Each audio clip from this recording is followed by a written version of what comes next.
All right, so I've just landed here at Seattle Tacoma Airport, and I'm just gonna bring you guys along for a little weekend trip in Seattle. This is my first time here, but this is somewhere I've always wanted to come. And so I'm gonna have 4 main things that I wanna get done while I'm here. Number 1, I wanna get out on the water. So for me, that's probably gonna be riding the ferry. We'll see if we see any orcas or anything. 2, I gotta try some clam chowder. Everybody I told I was coming here told me to go get clam chowder, so I gotta check it out. Number 3, I wanna hit the Space Needle, and I wanna be there for sunset. And then number 4, I wanna try Seattle dog, because they have pretty weird hot dogs here. And I wanna compare it to the classic LA hot dog to determine which city has the best hot dog. All right, so first order of business, I'm going to go catch the Link, which is the light rail here in Seattle. So I'm gonna go catch that, ride it down into Capitol Hill, and get some dinner with my friends. And then tomorrow, we will get on to the big things. I barely made it to my train on time, but I'm glad I did because boy, are there great views from this light rail. You can see trees and mountains and nature, and it was great scenery on my 1-hour ride into Capitol Hill. And while I do have the 4 goals I listed out, I'm also here to visit my friends who go to the University of Washington, and it is in Capitol Hill that I'm going to meet with them for dinner. All right, I just got off the train here at Capitol Hill, and I barely made the train. I could have taken the next one, it would have been no big deal, but I barely made it. But I do have to say also, it was like the friendliest public transit I think I've ever taken. Now I'm just gonna walk over to Byonggang Noodles where I will be having dinner and I will show you guys what I get. Okay, I'm about halfway there and I just have to say, like, this is such a pleasant street. Like, this would be nice even just like go on a walk. Like, very pleasant. I can see why this is like the more, you know, touristy area, I suppose. But it's very pleasant here, very nice, wonderful weather. I'm glad that it's cloudy. I personally like the clouds. Not a huge fan of sunny weather, which is ironic considering where I live, but yeah, wonderful weather. All right, so I'm here at Byonggang Noodles. Here's what we have. I got the mala spicy beef noodles, and I got extra spicy, so we will see if I can handle it. I'll try the beef first. Go with the noodle. It's got some nice flavor. The sauce is definitely not as spicy on the noodles as it is on the beef. I think the beef got the brunt of the spice. But like, this noodle is delicious, like very toothsome, perfect chew. My friends have tricked me into ice skating, but I'm terrible at regular skating, so I will probably be receiving some form of injury when I fall on the ice. So this was at the Kraken Center in Seattle, which is an official NHL ice rink, which I actually didn't know at the time, but that's super, and there I go, crashing into the wall. And I do that a lot. I'm not exactly what you would call good at ice skating, and because of that, a lot of my footage didn't really turn out. You can kind of see me skating better when you see my feet compared to like the view of the rink. You can't even tell that I'm moving because like, oh, there I go again. There was a lot of that, a lot of bumping around, not really skating, but I did find out afterwards that the ice was a little softer than usual, so I feel like at least I have like a tiny bit of excuse, but hey, at least I didn't fall. All right, I don't know how good that footage was. I did not fall a single time. That is not due to my skills as a skater. So instead of keeping my balance while skating, I keep my balance by bailing onto the wall. So I briefly was able to, you will see it on film, I was briefly able to kind of skate for like 10 seconds at a time before I lost my balance and had to bail. So I did not fall even once. All right, I've made my way down to the ferry terminal and we are going to take a water taxi to Vashon Island. All right, so we have just left Seattle. Behind us, we're on our way to Vashon Island. Over to the west is West Seattle. I'm out right here. And then that way is Seattle. And we are going very fast. We should be getting there pretty soon. And we will see what is up when we get there.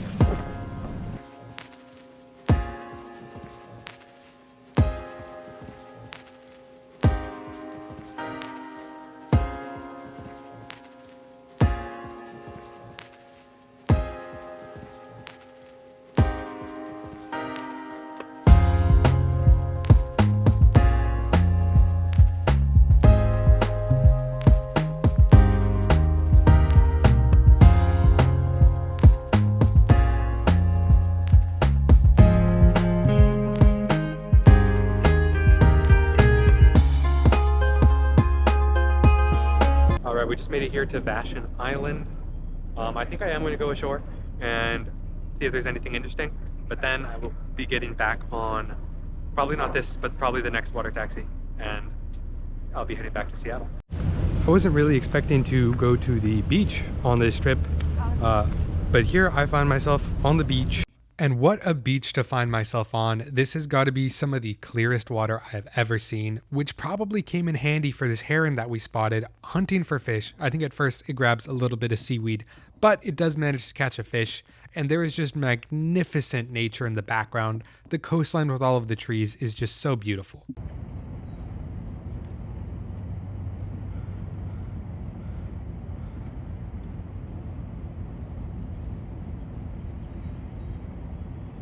All right, we're heading back to the taxi now to get the next taxi back. I found a few creatures in the tide pool, so I will show you guys those. There were some sea stars, some sea cucumbers, crabs that are no longer with us, but yeah, quite a few sea stars, very large, very colorful, and then also very colorful sea cucumbers. So the first sea star is this very bright purple one. These are the sea cucumbers. You can see they're just bright orange, and here is a sea star with a sea cucumber. All right, and now we are about to leave Vashon Island.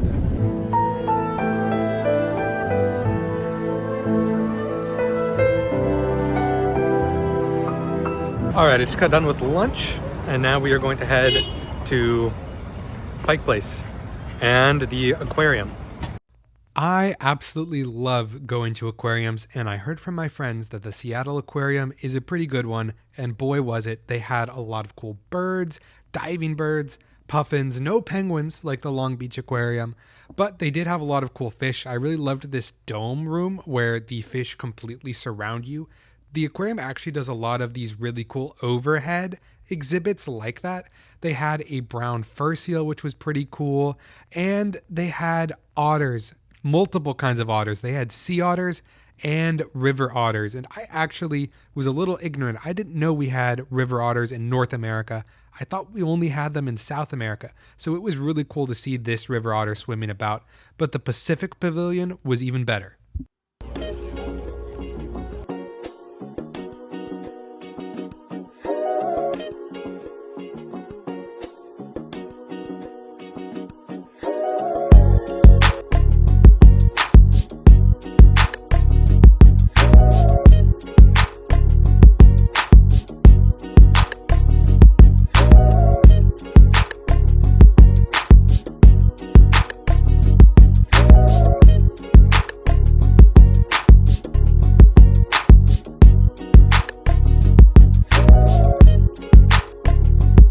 We finished with the aquarium. There was a billion stairs to get up here from the aquarium, but I've made it to Pike Place. So let's head in and see what we can find. Pike Place was super packed. This was a Saturday late afternoon, so obviously it was going to be very packed, but it was a very nice place, lots of vendors everywhere, but there was one vendor in particular that I was looking for. All right, so I was wanting to try some apple cider here. I was wanting to try lavender and butter rum, and thankfully this place right here let me try all of them. I got it on film. I didn't react to all of them, of course, just to like get a taste of all of them, and I ended up settling on butter rum. The lavender one was very, very fragrant, very, very fresh, and even though it's a little hot out at this point, the butter rum was definitely my favorite, so I'm gonna go ahead and it's just it's more buttery than rum flavored, I feel like. It's just a very, very sweet apple, very, very rich. I really enjoy it. There's a nice little wind now, so I think it actually is kind of nice. Like 10 minutes ago, it might have been too hot, but this is really nice. I didn't know about the gum wall before this, and if I have to be cursed with knowledge, so do you. My doctor will be happy to hear I did not add my own gum to the wall. I was so entranced and horrified by the gum wall that I almost forgot to go get my Pike Place chowder. All right, I got there literally minutes before they closed, but I was able to get some chowder. I got the market chowder, which is going to be crab, lobster, and shrimp. All right, so here I have the chowder itself. Comes with some sourdough bread and some oyster crackers.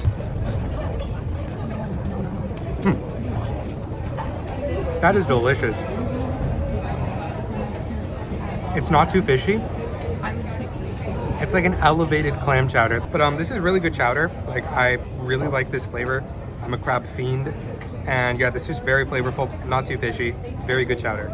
After Pike Place, I hopped on the monorail to head over to the Space Needle. I had read online that you need to get there an hour before you actually want to get to the top, so I showed up an hour before sunset. My check-in time for my ticket was 7. I entered the building at 6:59. I am now up here at the top of the Space Needle at 7:02. So I had a 2-minute wait time, which good news. I don't get kicked out of here, so I can stay until sunset, which is gonna be better staying up here than waiting in line for an hour, to be fair. But I'm gonna go look around. Great views, as you can see behind me. This isn't even the downtown side. This is just the side, facing some more of the city. There's skyscrapers on the other side. Lovely views. So I'm just gonna kill some time here. So here is downtown Seattle with Mount Rainier in the background, and this is beautiful on its own merit, but I think the view of the Puget Sound is even more impressive, especially when the sun starts going down a little bit more. It's going to look phenomenal. All right, so it is split up into two levels. The level I'm on right now is level 1, which is the level with the revolving glass floor. So I'm on like the window part of the Space Needle that you guys can see from the bottom. You can see Seattle right there. Further that way, I think you guys might be able to see Mount Rainier. I might have to zoom in a bit for you guys to get a good look at it. What you will get a good look at is this mechanism right here that turns the floor. And you can also see just how high up we are. It is super cool to just see straight down. Yeah, it's super cool down here. It takes 45 minutes for this whole floor to rotate all the way around the building. There's also a restaurant down here, but I will not be going because it's very, very expensive. It is like a quick service cafe upstairs. I doubt I'll be getting anything unless I get thirsty. But this is for one, so let me go up and show you guys the observation deck and the glass room. All right, now I'm up here at the observation deck. And it is a little sketchier because, as you can see, I'm leaning back on the glass panels. That's how the benches here are. The benches, you sit and you lean back on the glass panels. So a little sketchy, but on this side I have the Puget Sound, and on that side I have, I guess, some suburbs. The city proper is over there, but it's very crowded on this level. I think if I want to look at the city, my best bet is to go down below.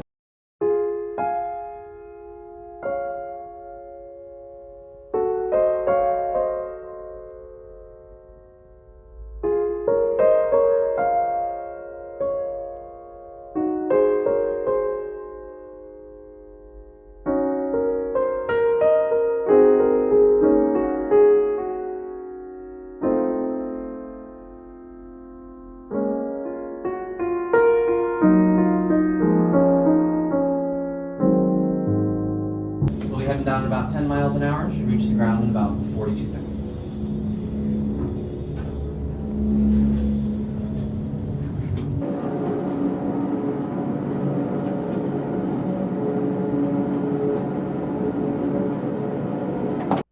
After the Space Needle, it was back onto the monorail to head to the University of Washington for the night.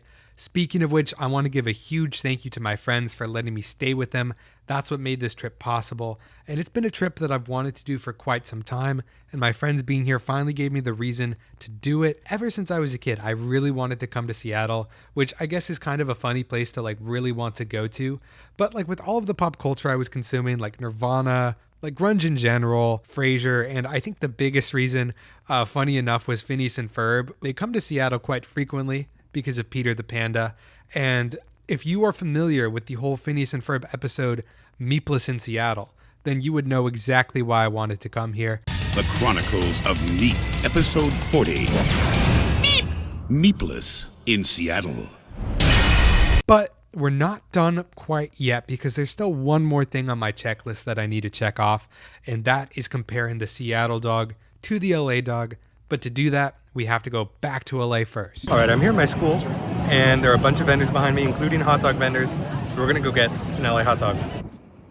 All right, so here I have the LA dog.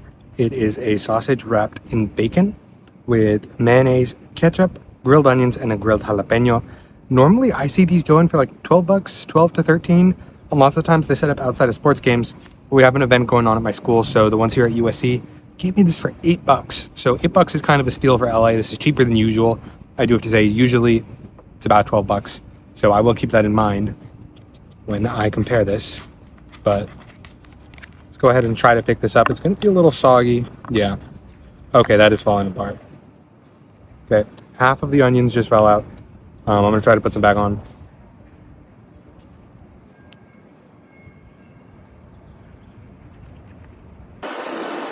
Okay, so I got a bite with everything on it there. The jalapeno adds a lot of spice, a lot of flavor. a lot of complexity to that. To me, the jalapeno is the star of the show. And then obviously it's wrapped in bacon as well, which adds a lot of flavor, a lot of saltiness. I don't think this type of hot dog can ever truly be beat. Like, you have everything you could ever want on a dog. You got spice, you got salt, crispiness. I mean, the onions as well for some of that richness. Like, this is the peak hot dog. I think Seattle's gonna have a hard time beating this. All right, so I have before me a Seattle dog.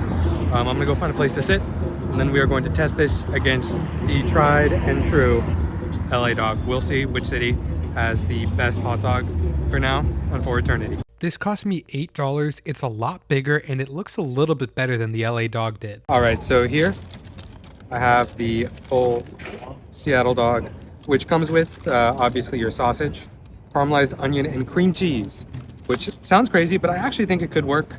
No bacon, no jalapenos, but we'll see if this is still any good. Oh, I should also mention toasted bun, or grilled rather. There goes the sausage. Okay, so besides my dog falling out of the bun, what I will say is this is actually really good. I think there's beauty and simplicity here. I don't like mayonnaise. I personally do not like mayonnaise, so I really appreciate the cream cheese as kind of like it's what adds the cream to it, right? It's what adds like a little bit of smoothness to an otherwise very, actually, I guess it adds more richness, but an otherwise very rich dish. I think the cream cheese I prefer much more than mayonnaise. But I will say nothing is going to beat an LA dog. I'm really missing the bacon here. I'm missing the salt from the bacon. The onions are great. I think that's consistent throughout. I do really like the toasted bun. I think that adds a lot as well. I think that helps the cream cheese kind of melt into the bread as well. Like, I think this is a very good hot dog. I think it's better than a Chicago dog, for sure. Better than your classic New York dog. Better than an LA dog? No. AJ has left the building.